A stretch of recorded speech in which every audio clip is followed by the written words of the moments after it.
वीर योद्धा अल्लाह आज भी करने आते हैं मां शारदा की पूजा। बड़ी रहस्यमयी है मैहर का यह मंदिर। वीर अल्लाह पर था मां शारदा का हाथ, हर युद्ध में देती थी साथ।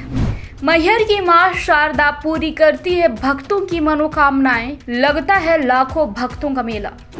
12वीं शताब्दी के चंदेल राजा परमाल के सेनापति अलाउद्दीन, जिनके बाहुबल और पराक्रम की आज भी मिसाल दी जाती है।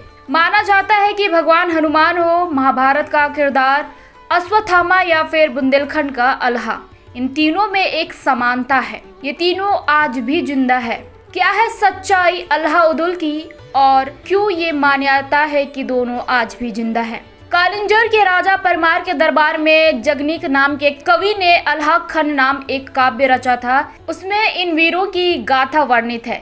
इस ग्रंथ में 2 वीरों की 52 लड़ाइयों का रोमांचनकारी वर्णन है। आखिरी लड़ाई उन्होंने पृथ्वीराज चौहान के साथ लड़ी थी। मां शारदा माई के भक्त अल्लाह आज भी करते हैं मां की पूजा और आरती। अल्लाह खंड ग्रंथ में पाया जाता है कि इन दोनों भाइयों का युद्ध दिल्ली के तत्कालीन शासक पृथ्वीराज चौहान से हुआ था।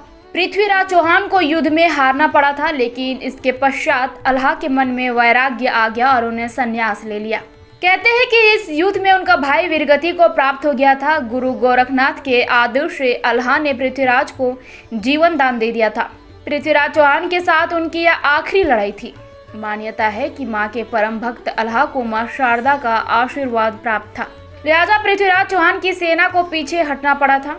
मां के आदेश अनुसार अल्लाह ने अपनी साख यानी हथियार शारदा मंदिर पर चढ़ाकर नोक टेढ़ी कर दी थी, जिसे आज तक कोई सीधा नहीं कर पाया है।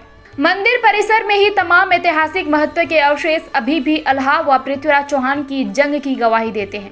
मध्य प्रदेश के एक छोटे से शहर और देवी शारदा के एक पवित्र धाम मैहर में आज भी चमत्कार देखने को मिलता है। हर कोई कहता है कि मैहर देवी की पहली पूजा अल्लाह ही करते हैं। मैहर देवी मां शारदा के सबसे पवित्र धामों में से एक है। हर दिन हजारों लोग इस मंदिर में आते हैं और हर शख्स अपनी आंखों से अल्लाह की मौजूदगी को देखने का दावा करता है। हर तरह सिर्फ यही दावा था कि अल्लाह हवा के झोंके की तरह आते हैं, इस मंदिर में अपना सबूत छोड़ जाते हैं। बेशक विज्ञान किसी शख्स के 900 साल बाद भी जिंदा होने बात को नहीं मानता, लेकिन लोगों की इतनी बड़ी आस्था के सामने विज्ञान के तर्कों को आजमाना भी जायज नहीं। यहाँ से आगे बढ़ने पर अल्लाह देव का मंदिर है। इस मंदिर में अल्लाह की खड़ो रखी हुई है, जिसे देख कर ही अल्लाह की विशालकाय कदकाठी का अंदाजा लगाया जा सकता है। इस मंदिर के पास एक तालाब भी है।